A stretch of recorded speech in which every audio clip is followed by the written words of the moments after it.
इस कार्यक्रम के पुण्यार्चक हैं गुणायतन परिवार। गुणायतन परिवार द्वारा भोपाल में बड़ी सार्थक पहल की गई है, जिसमें बच्चों को संस्कार युक्त और गुणवत्तापूर्ण शिक्षा देने का मौका मिल रहा है। ये बच्चों की व्यवस्था की गई है, जिसमें 6वीं 7वीं के बच्चे इस साल लिए जाएंगे और 11वीं 12वीं और सीए फाउंडेशन के बच्चों को यहाँ रखा जाएगा। ये मेधावी छात्रों को प्रावीण्य के आधार पर उसे प्रविष्टि मिलेगी। पूरे देश भर से प्रविष्टियाँ आएगी। प्रत्येक कक्षा में मात्र 30-30 बच्चों का ही चयन होगा और चयनित बच्चे वे होंगे जो अपनी प्रतिभा के बल पर चुने जाएंगे और उनको एक प्रकार की स्कॉलरशिप दी जाएगी। ये छात्रवृत्ति के तहत पढ़ेंगे। गुणायतन के समाज कल्याण की दिशा में एक बहुत अच्छी पहल है और ये सार्थक पहल है। इसकी शुरुआत भोपाल से हो रही है। ये भोपाल वालों के लिए बहुत गौरव का विषय है। इसके लिए गुणायतन के साथ विद्यासागर इंस्टीट्यूट और सेज और एपीटी, इन तीनों को भी मैं बहुत बहुत आशीर्वाद देता हूँ।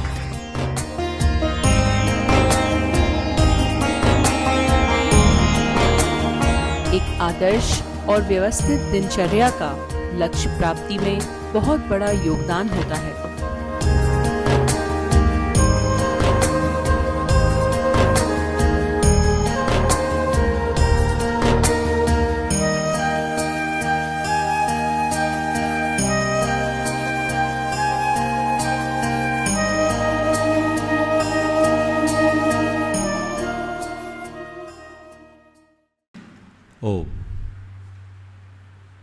हम अपने जीवन में बहुत सारी चीज़ें अर्जित करते हैं। लौकिक क्षेत्र में अपने जीवन की शुरुआती दौर से लेकर अंत तक अपनी उपलब्धियों का लेखा जोखा करते रहते हैं। सब चीज़ों का हिसाब किताब लगाते हैं।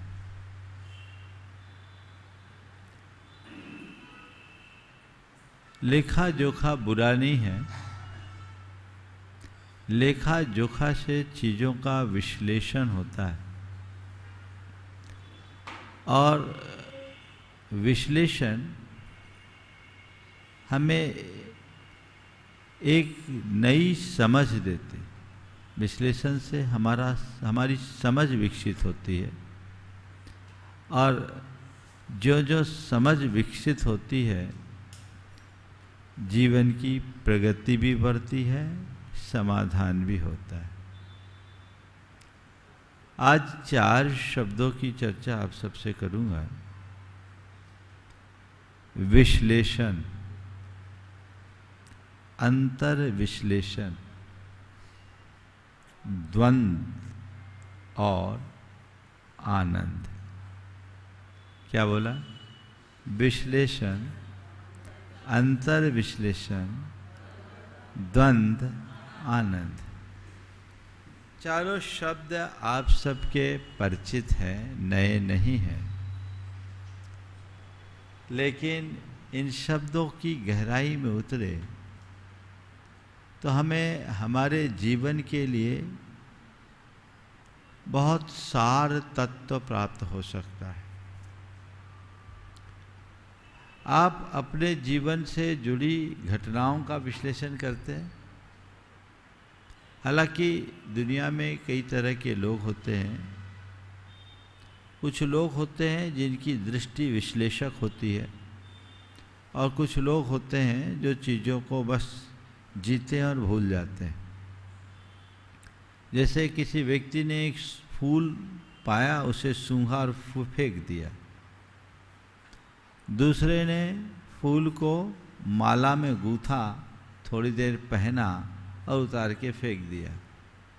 पर तीसरा है जो उस फूल को, उसका एसेंस निकाला, फूल से उसका एसेंस निकाला, इत्र बनाया, अपनी शीशी में भर के रख लिया, जब चाहे उसका सुगंध, उसकी सुवास का आनंद लिया। 3 तरह के लोग हो गए। दुनिया में ज़्यादातर लोग वे हैं जो जीवन में घटित घटनाओं को एक घटना की तरह जीते हैं, फूल की तरह सूंघते हैं और फेंक देते हैं, भूल जाते हैं। बहुत सारी चीज़ें आपके जीवन में घटी होगी जीवन के आदि से अब तक, लेकिन आपको उनका कोई भान नहीं, कोई एहसास नहीं हुआ, हो गया। सुबह से सोने तक न जाने कितनी चीज़ें होती है, पर हम उस पर अपना ध्यान नहीं दे पाते। कुछ चीज़ें हैं जो हमारी स्मृति पटल में, जिन्हें हम अपनी स्मृतियों की माला में पिरो लेते हैं। कुछ दिनों तक वो हमारी स्मृति में रहती है। बचपन से अब तक इतने वर्ष बीत गए, सब बातें हमारे स्मरण में नहीं होगी, पर कुछ बातें जिनको हमने अपनी स्मृति में रखा है वो है। लेकिन कुछ बातें ऐसी होती है जिससे हम उसका सार निकालते हैं, इत्र की तरह, जो हमें एक नया अनुभव देता है, तजुर्बा देता है। ऐसे लोगों को हम अनुभवी व्यक्ति की श्रेणी में रखते हैं। हम कहते हैं ना, बड़ा अनुभवी व्यक्तित्व है किसी भी व्यक्ति के विषय में। ये अनुभवी व्यक्तित्व होने का मतलब क्या है? अनुभव तो हम हर पल करते हैं, हर घटना को जीते हैं, वो एक प्रकार का अनुभव है। लेकिन घटना को केवल घटना की भांति जीना मात्र जीना है, और घटना का विश्लेषण करके उससे सार पाना, अनुभव पाना है। अनुभव कब प्राप्त होता है? जब हम हर घटना को निचोड़ कर उसका सार निकालते हैं। जो जो हमारी वृत्ति विश्लेषक होती, त्यों तो हम सार पाने में समर्थ हो जाते हैं। मुझसे कई बार लोग बोलते हैं, महाराज जी आप इतने सारे लोगों का प्रसंग सुनाते हैं, हम लोगों को याद नहीं रहता। कैसे रहता है? मैं जब चीज़ों को देखता हूँ, पढ़ता हूँ, सुनता हूँ, समझता हूँ, तो उस पर विचार करता हूँ, उसका विश्लेषण करता हूँ, उस वक्त भी, उसके आगे पीछे भी, उसका सार निकालता हूँ, और ये सार हमारे जीवन के काम में आता है। इसलिए अगर अपने जीवन को बहुआयामी बनाना चाहते हो, अपने व्यक्तित्व को और गहराना चाहते हो, तो थोड़ा विश्लेषण की वृत्ति को विकसित करें। मगर इसमें एक खतरा भी है, अति विश्लेषक बनने की। जिसे दूसरे शब्दों में कहें तो बाल की खाल निकालने वाले लोग, है ना, वो जरूरत से ज़्यादा चीज़ों का विश्लेषण करते हैं। मैं आपको केवल विश्लेषण की बात कर रहा हूँ, बाल की खाल निकालने की बात नहीं कर रहा हूँ। वो अति मंथन करने से नवनीत निकलता है। ये हमने, आपने सबने सुना है, देखा है, अनुभव किया है कि नहीं किया? बोलो, रोज आप लोग करती हो। मंथन करने से नवनीत निकलता है, पर ज़्यादा मंथन हो जाए तो क्या होता है? हाँ, नवनीत निकलने तक मंथन की जरूरत है, सार पाने तक विचार की जरूरत है। उसके बाद भी विचार करे। जो केवल विचार और विश्लेषण में ही खो जाए वो अति विश्लेषक है, बाल की खाल निकालने वाला है, वो कभी सुखी नहीं होगा। लेकिन जो सार पाना चाहता है, उस दृष्टि से चीज़ों का मंथन करता है, उसके हाथ में अनुभूति का नवनीत आता है। वो मंथन करता है। विचार मंथन हमारे जीवन को प्रगतिशील बनाता है, आगे बढ़ने की प्रेरणा मिलती, हम अनुभव पा सकते हैं। एक युवक किसी सफलतम उद्यमी के पास पहुंचा, उससे पूछा आपकी सफलता का राज क्या है, आपकी सफलता का राज क्या है। उन्होंने जवाब दिया अनुभव। आपकी सफलता का राज क्या है? उनने जवाब दिया सही निर्णय। क्या जवाब दिया? सही निर्णय। आपने सही निर्णय पाने की क्षमता कैसे पाई? सही निर्णय की क्षमता कैसे पाई? जवाब दिया अनुभव। किससे पाए? अनुभव। सामने वाले ने पुनः पूछा आपने अनुभव कैसे पाया? उन्होंने जवाब दिया गलत निर्णय। सामने वाला भौचक्क रह गया, गलत निर्णय से भला सही निर्णय का अनुभव कैसे पाया? उनने कहा कि मैंने अपने हर गलत निर्णय का विश्लेषण किया और तय किया अब कभी ऐसी सिचुएशन में मैं ऐसे निर्णय से बचूंगा। नतीजा गलत निर्णय से सही निर्णय का अनुभव पा गया। यह है विश्लेषण की क्षमता। हम अपने बारे में कहाँ देखते? सुबह से शाम हो जाती है, जिंदगी तमाम हो जाती, कभी हम सोचते हैं कि आज मैंने क्या अच्छा किया, क्या बुरा किया, आज का दिन मेरा कैसा हुआ। व्यापार धंधे के विषय में तो आप फिर भी थोड़ा सोच लेते हो, किंचित घर परिवार के विषय में भी कर लेते हो, लेकिन अपने रिश्ते, अपने व्यवहार, अपने संपर्क, अपने संबंधों का कितना विश्लेषण करते हो? कभी सोचते हो? अगर मनुष्य इन बातों पर थोड़ा थोड़ा विचार करना शुरू कर दे तो उसके जीवन में अपने आप संशोधन प्रारंभ हो जाएगा और उसके जीवन का कायाकल्प हो जाएगा। उसका जीवन पूरी तरह से रूपांतरित होगा, आमूल चूल बदल जाएगा। थोड़ी दृष्टि तो होनी चाहिए ना। ये विश्लेषण है, बाहर का विश्लेषण, जो हमें हमारी चेतना को या हमें हमारी प्रतिभा को निखारने में सहयोगी बनता है, हमारे व्यवहार को सुधारने का साधन बनता है। रोज एक अभ्यास कीजिए अपना विश्लेषण करने का। आपसे कहो तो दूसरों के बारे में पूरा विश्लेषण कर दोगे। किसी भी व्यक्ति के बारे में सवाल किया जाए तो आप तो पूरा पुराण सुनाने में माहिर, पूरा बता दोगे। भाई, दूसरों का विश्लेषण नहीं, खुद का विश्लेषण करो और एक कदम आगे बढ़ो।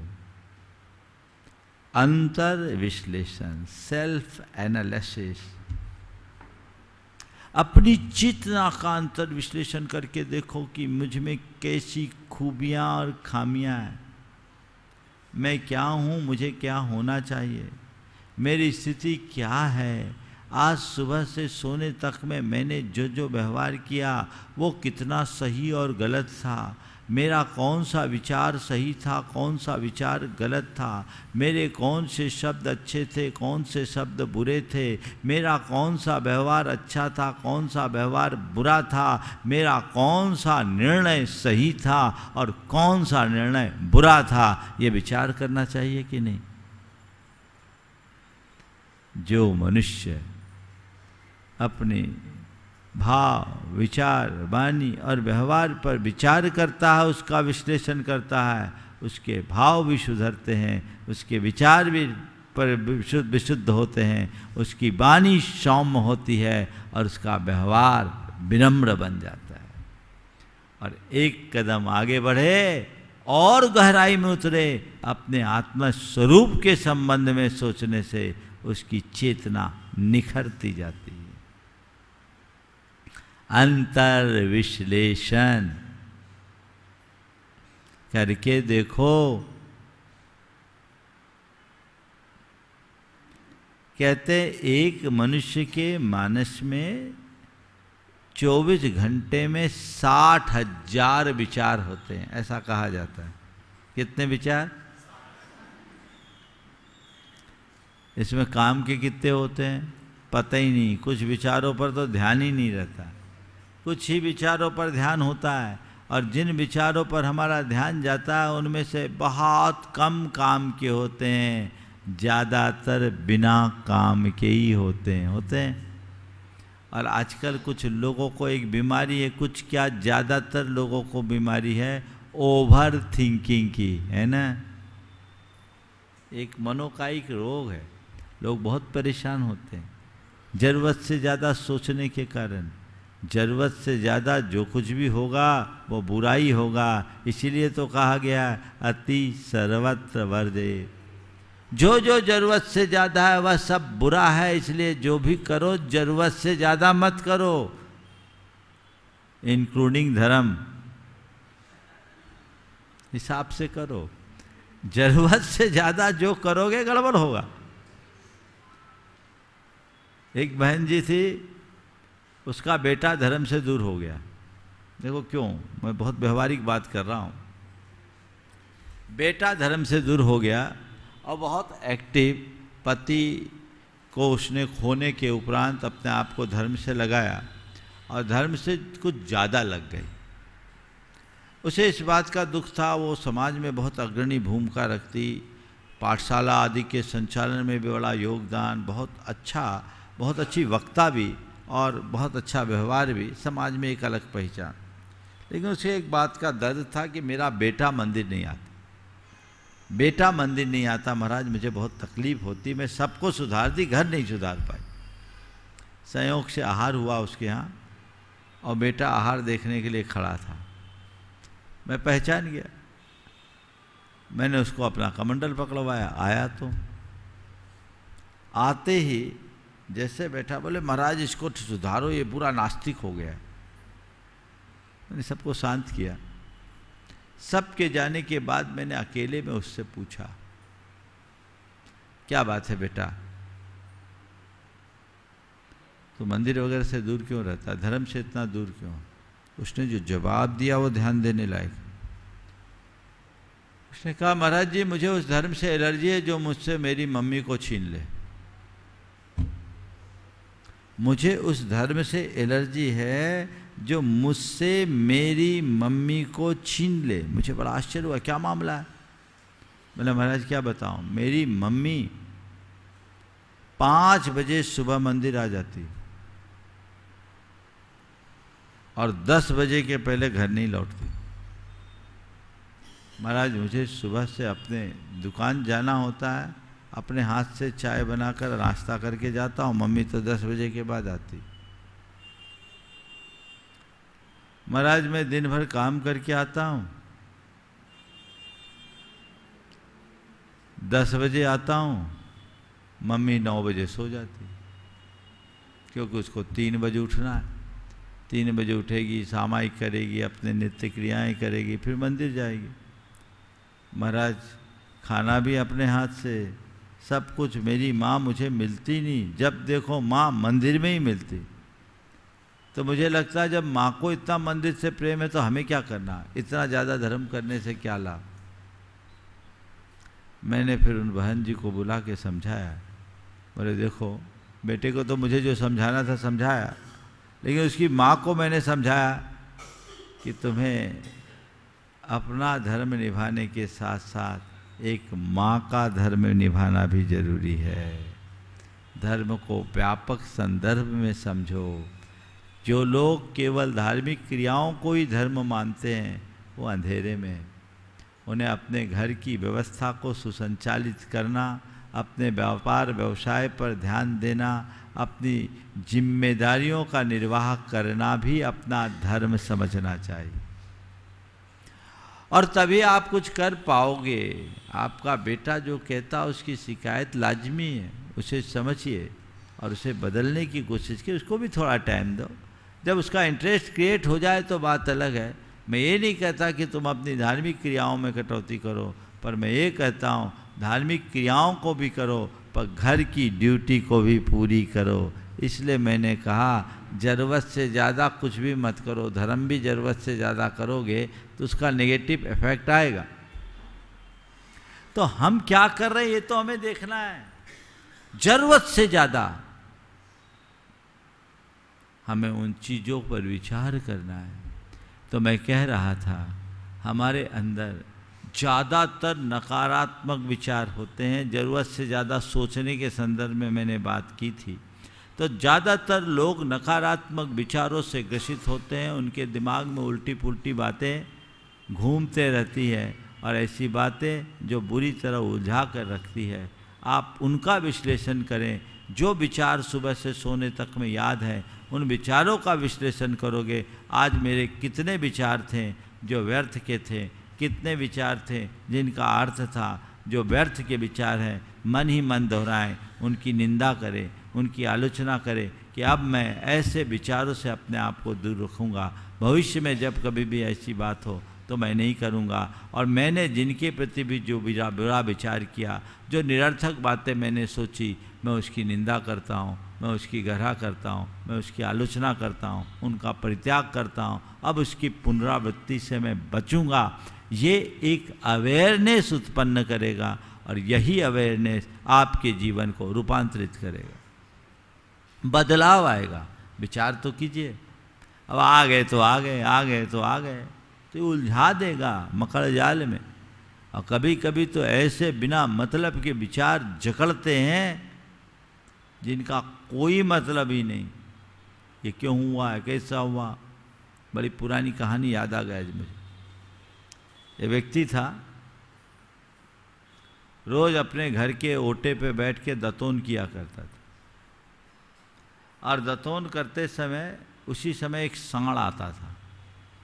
सांड हट्टा कट्ठा था और उसकी सींगे एकदम आर्च लिए हुए थी।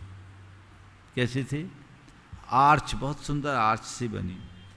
अब एक रोज उसके मन में दातून करते करते विचार आया कि इसकी सींग में मैं अपनी गर्दन घुसाऊंगा तो घुसेगी कि नहीं, अपना सिर घुसाऊंगा तो घुसेगी कि नहीं, इसके सींग में अपनी सिर घुसाऊंगा तो घुसेगी कि नहीं। अब रोज का एक क्रम था उसका दातून करना और सांड का आना। वो दातून करे और सांड आए, खड़ा रहे। सांड उससे परिचित हो गया था। अब इसके मन में विचार आए कि मेरी गर्दन इसमें घुसेगी कि नहीं, मेरी गर्दन घुसेगी कि नहीं, मेरी गर्दन घुसेगी कि नहीं। एक रोज उसका दिमाग कुछ ज़्यादा परेशान हुआ। उसने कहा हद हो गई, इतने दिन से देखते देखते प्रैक्टिकल करके देख लेते। और उसने क्या किया, सांड की सींग में अपनी गर्दन घुसा दी। फिर आपको पता ही क्या हुआ होगा। हट्टा कट्टा सांड उसकी गर्दन में उसकी सींग में अपनी गर्दन घुसाई। नतीजा सबके सामने है। मुझे नहीं पता ये कब हुआ, लेकिन सच्चे अर्थों में देखो, सुबह से सोने तक तुम लोग कितनी बार सांड के सींग में अपनी गर्दन घुसाते हो। बोलो, होता है ना? बिना मतलब की बात तो में उलझना सांड के सींग में गर्दन घुसाने जैसा है। कोई अर्थ नहीं, सब व्यर्थ है। इन व्यर्थ की बातों से केवल वही और वही बच सकता है जो अपना विश्लेषण कर नित्य प्रतिक्रमण करता है। भावना योग उसमें सहायक है। अपना विश्लेषण करो। मेरे जो भाव बुरे थे, मेरे जो विचार बुरे या व्यर्थ थे, मेरी जो वाणी में विकृति और कठोरता थी, मेरे व्यवहार में जो विसंगति थी, मैं उसकी निंदा करता हूँ, उसकी पुनरावृत्ति से बचता हूँ। ये अपनी तरफ देखें। और फिर एक मूल बात कि मैं अपनी आत्मा की तरफ कहाँ हूँ। मैंने अपने जीवन में जो कृत्य किया उसमें मेरी आत्महित का कितना संबंध, मैं आत्महित की दिशा में कितना आगे बढ़ पाया हूँ, नहीं बढ़ पाया हूँ, इसका विचार मनुष्य के मन में निरंतर होना चाहिए। आपने कितना कमाया, कितना गंवाया, इसका लेखा जोखा तो सबके पास होगा। हर साल आप अपनी बैलेंस शीट जारी करते हो, देखते हो, और थोड़ी भी गड़बड़ाती है, रात की नींद उड़ जाती, उड़ती है कि नहीं उड़ती? आप पूरा ध्यान रखते हो। लेकिन क्या कभी अपने अंदर के बैलेंस शीट को देखने की कोशिश की? बोलो, अपने अंदर के बैलेंस शीट को देखने की कोशिश की? संभवतः नहीं। संत कहते अपने भीतर के बैलेंस शीट को देखिए। मैंने अपने जीवन में क्या पुण्य पाप किया, इसका भी तो हिसाब लगाओ। अपने अंतरात्मा का तो लेखा जोखा करो, उसे देख करके आगे बढ़ो, जो जीवन को बेहतर बना सकेगा। उम्र बढ़ते जा रही है, जिंदगी ढलते जा रही है, तुम कमा रहे हो या गंवा रहे हो, इस पर भी तो विचार करो। तुम्हारी कमाई तो तुम्हें दिखती है, और मैं तो देख रहा हूं समाज में बड़ा परिवर्तन है। सब कमा रहे हैं, सब आगे बढ़ रहे हैं। आज आपकी जो स्थिति है, 25 साल पहले बहुत पीछे थे, उससे कहां से कहां पहुंच गए। ठीक है भाई, धन लाभ तो तुमने खूब किया, धर्म लाभ या पुण्य लाभ में कहाँ हो, इसका भी तो हिसाब लगाओ। बाहर की कमाई तो तुमने खूब की, भीतर कुछ कमाया है या गंवाया, इसका भी तो विचार करो। उस पर भी तो ध्यान दो, उस पर भी तो तुम्हारी दृष्टि जानी चाहिए। जब तक भीतर के तत्व की तरफ तुम्हारी दृष्टि नहीं, तब तक तुम्हारा जीवन व्यवहार नहीं बदल सकता, तब तक तुम्हारी आत्मा का उद्धार नहीं हो सकता। तुम्हारे द्वारा कमाया हुआ धन तो यहीं धरा रह जाएगा, पर तुम्हारा पुण्य पाप तुम्हारे साथ जाएगा। अपनी आत्मा के लिए मैंने क्या किया, मुझे इसका विचार करना है। जो मुझे करना चाहिए, उस आत्म तत्व की तरफ दृष्टि अपनी जगाइए, वो अंतर विश्लेषण है। आचार्य कुंद कुंद कहते हैं, हर व्यक्ति को सुबह उठते ही अपने शुद्ध स्वरूप का चिंतन करना चाहिए। स्वात्म चिंतन, स्वात्म विचार, यही तो अंतर विश्लेषण का आधार है। कभी विचार किया? शायद नहीं। जो व्यक्ति इस तरह का विश्लेषण करते हैं, उनके मन का द्वंद्व खत्म हो जाता है, किसी प्रकार की दुविधा नहीं होती। आज कई लोगों के जीवन के साथ ऐसी समस्या है, जो कोई निर्णय नहीं ले पाते। हर प्रकार, हर बात में उनके अंदर द्वंद्व होता है, और द्वंद्व मन में ऐसा चलता है कि कुछ कर ही नहीं पाते। एक अंतर द्वंद्व है। बाहर का द्वंद्व तो बड़ा आसानी से दूर हो सकता है, भिड़ो सामने वाले से, घंटे 2 घंटे में निपट लो। लेकिन अंतर द्वंद्व बहुत खतरनाक होता है, जो हमारे मन में चलता रहता है, और मन में वही, उसके ही मन में ज़्यादा अंतर द्वंद्व होता है जिनका मन अस्वच्छ होता है, जिनका मन साफ शुद्ध होता है, वह निर्द्वंद्व होता है।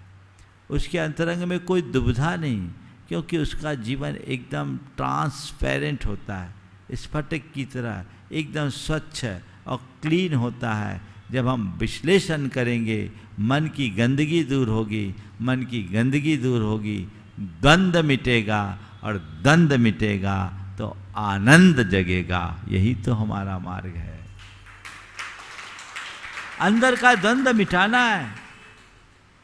सब द्वंद्व में जी रहे हैं, देख रहे हैं भले सामने से तो अच्छे दिख रहे हैं, पर मन में पता नहीं कितनी उधेड़ बुन चलते रहती है, क्या क्या चलता रहता है। उसे मिटाएगा कौन, उसे साफ कौन करेगा, उससे बचेगा कौन, हमें इस पर विचार करना चाहिए। तो उस अंदर के द्वंद्व को मिटाने के लिए नियमित अंतर विश्लेषण, भावना योग उसका ही आधार है, हमें उसी का विज्ञान सिखाता है। आप नियमित ये कार्य करना शुरू कीजिए, जीवन बदल जाएगा, निखर जाएगा, चमक उठेगा, सुधर जाएगा। ये अपने अंदर दृष्टि होनी चाहिए। तो द्वंद्व को आनंद में बदलने की क्षमता अपने अंतर मन में हम विकसित करते हैं, तो वो जीवन की एक कारगर उपलब्धि बन सकती है, और हम अपने जीवन में बहुत कुछ अच्छा हासिल करने में भी समर्थ हो सकते हैं। तो वो दृष्टि हमारे अंतर मन में विकसित हो, जिससे हम अपने जीवन की बेहतरी को घटित कर सके। ये प्रयास करना चाहिए। लेखा जोखा आप लोग करते हैं। आप लोग पहाड़ा पढ़ते हो ना, पहाड़ा पढ़ते हो महाराज? पढ़ते नहीं, पढ़ाते भी। आज मैं भी आप लोगों को एक पहाड़ा पढ़ाना चाह रहा हूँ, पढ़ा दूँ? देखो, कहाँ हम हैं, हमें कहाँ होना चाहिए। 9 का पहाड़ा पढ़ो। 9 एकम 9 दूनी 1 और 8, 9 त्रिका 2 और 7, 9 चौके 3 और 6, 9 पचे 4 और 5, 9 छक 5 और 4, 9 सते 6 और 3, 9 अठे 7 और 2, और 9 नवा 8 और 1, 9 दहा 9 हुआ। ये 9 है जो 9 बना है, समझ गए। ये धर्म का पहाड़ा है। हमने अपनी शुरुआत की तो हमारे अंदर 9 अवगुण थे। 18 के हुए 1 गुण आया, 8 अवगुण बचा। 27 के हुए 2 गुण आया, 7 अवगुण बचा। 36 के हुए 3 गुण आया, 6 अवगुण बचा। 45 के होने पर 4 गुण 5 अवगुण। 54 के होने पर 5 गुण 4 अवगुण। 63 के होने पर 6 गुण 3 अवगुण। 72 के होने पर 7 गुण 2 अवगुण। और 81 के होने पर 8 गुण 1 अवगुण। और 90 पर 9 के 9 गुण 0 अवगुण। ये जीवन का रास्ता है। पढ़ते हो ऐसा पहाड़ा? अब थोड़ा 8 का पहाड़ा पढ़ो। उल्टा है। 8 एकम 8 दूनी 1 और 6, 8 तिया 2 और 4, ठीक है। 8 के बाद 7, 7 के बाद 6, घटता क्रम है। 8 चौके 3 और 2, 8 पचे 0 हटा दो, कितना बचा? 8 छक 4 8 12, 2 और 1 और 2 3, 8 सते 56, 5 6 11, 1 और 1, ठीक है। 8 8 64, 6 और 4 10, 1 बचा। 8 से शुरू किया 1, ठीक है। ये 8 का पहाड़ा है, समझ गए। 8 में 8 गुण थे। 16 में आए तो 7 बचा। 24 में आए तो 6 बच गया। 32 में आने में 5, 40 में 4, और 48 में 3, 56 में 2, और 64 में 1, और 80 में 0। खत्म कहानी। घटता क्रम, समझ गए। ये पाप का पहाड़ा है जो बढ़ता दिखता है पर अंदर घटता है। और 9 पुण्य का पहाड़ा है जो उत्तरोत्तर बढ़ता ही जाता है, बढ़ता ही जाता है, बढ़ता ही जाता है, घटता नहीं। ऐसा लेखा जोखा करो भाई जो जीवन को आगे बढ़ा सके, सन्मार्ग में लगा सके और जीवन का विस्तार करा सके। ये पुरुषार्थ सबको करना चाहिए। उसके लिए हम सबको उद्यम करने की ज़रूरत है, उसके लिए उत्साहित होने की ज़रूरत है। तो ये पुरुषार्थ सबको उत्तरोत्तर करते करते आगे बढ़ना चाहिए, जो हमारे जीवन की बेहतरी का आधार बन सके। बंधुओं, चातुर्मास का समय अब निकट आ गया है। निकट क्या, आज से अष्टानिका की शुरुआत हो गई। एक अर्थ में चातुर्मास तो शुरू ही जैसा हो गया। लोग अपने अपनी आराधना में लग भी गए हैं। और आप सब ने भी 13 तारीख को चातुर्मास के कलश स्थापना का समारोह भी निश्चित कर लिया है। सब दृष्टियों से विचार करने के बाद, जैसी आपने अभी बात सुनी है, 13 तारीख को श्री विद्या प्रमाण गुरुकुलम परिसर में चातुर्मास कलश की स्थापना भी आप लोगों ने निश्चित कर लिया। ये 1100 क्वार्टर वालों का सौभाग्य है। यहाँ समाधि की साधना चल रही है, निमित्त बना है। हम लोग अभी रुके हैं, आगे का कार्यक्रम क्या होगा समय पर मालूम पड़ जाएगा। लेकिन आप सब अपनी सहभागिता बना के रखें। 6 जुलाई के दिन हम लोग वहाँ पहुँचने का मन बनाए हैं। जो गुरुकुलम में 6 जुलाई को दोपहर में इसके पूरे कार्यक्रम की जानकारी अभी भैया जी ने आपको दी। शाम को और उसकी डिटेल जानकारी आप सबको उपलब्ध हो जाएगी। आप सबको चाहिए कि जहाँ भी हो हमें लाभ लेना है। आज शहर में एक छोर से दूसरे छोर जाने में ज़्यादा वक्त नहीं मिल लगता। मैं आप लोगों से इतना ज़रूर कहूँगा, जो प्रत्यक्ष बैठ कर के आनंद मिलता है वो परोक्ष टीवी में सुनने का आनंद नहीं है। इसलिए अब इस बार ये वर्षा योग आप लोगों को मिला है, तो आप लोग चाहिए कि हम दिन भर में जब भी हो हम सानिध्य प्राप्त करने की कोशिश करें, प्रत्यक्ष सानिध्य का लाभ लेकर अपने जीवन को आगे बढ़ाने की ऊर्जा प्राप्त करें। ये उत्साह आपके अंदर होना चाहिए। जब सामने बैठते हो अलग ऊर्जा मिलती है, दूर बैठने में दूर जैसा ही परिणाम मिलता है। तो वो हम सबके अंतर मन में जगता रहे, आगे बढ़ते रहें। मैं देख रहा हूँ अहिंसा विहार वाले भी खड़े हैं, ये लोग भी बार बार आग्रह कर रहे हैं, चिंता न करें, मौका तो सबको मिलेगा। अब आगे मिलेगा कि पीछे मिलेगा ये समय बताएगा। आप सब इसी तरह लगे रहे, उद्यमशील बने रहे। इस स्वभाव के साथ आज मैं यहीं पर अपनी वाणी को विराम देता हूँ। कोई सूचनाएं हैं तो आगे दे दी जाए। बोलिए परम पूज आचार्य गुरुवर श्री विद्यासागर महाराज। गुणायतन परिवार द्वारा भोपाल में बड़ी सार्थक पहल की गई है, जिसमें बच्चों को संस्कार युक्त और गुणवत्तापूर्ण शिक्षा देने का मौका मिल रहा है। ये बच्चों की व्यवस्था की गई है, जिसमें 6वीं 7वीं के बच्चे इस साल लिए जाएंगे और 11वीं 12वीं और सीए फाउंडेशन के बच्चों को यहाँ रखा जाएगा। ये मेधावी छात्रों को प्रावीण्य के आधार पर उसे प्रविष्टि मिलेगी। पूरे देश भर से प्रविष्टि आएगी। प्रत्येक कक्षा में मात्र 30-30 बच्चों का ही चयन होगा और चयनित बच्चे वे होंगे जो अपनी प्रतिभा के बल पर चुने जाएंगे और उनको एक प्रकार की स्कॉलरशिप दी जाएगी। ये छात्रवृत्ति के तहत पढ़ेंगे। गुणायतन के समाज कल्याण की दिशा में एक बहुत अच्छी पहल है और ये सार्थक पहल है। इसकी शुरुआत भोपाल से हो रही है। ये भोपाल वालों के लिए बहुत गौरव का विषय है। इसके लिए गुणायतन के साथ विद्यासागर इंस्टीट्यूट और सेज और एपीटी, इन तीनों को भी मैं बहुत बहुत आशीर्वाद देता हूँ।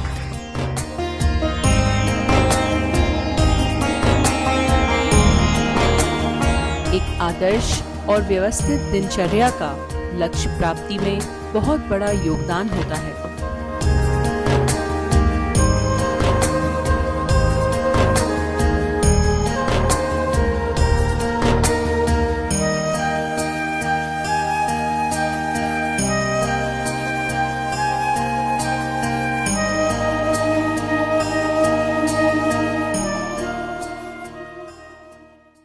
इस कार्यक्रम के पुण्यार्जक थे गुणायतन परिवार।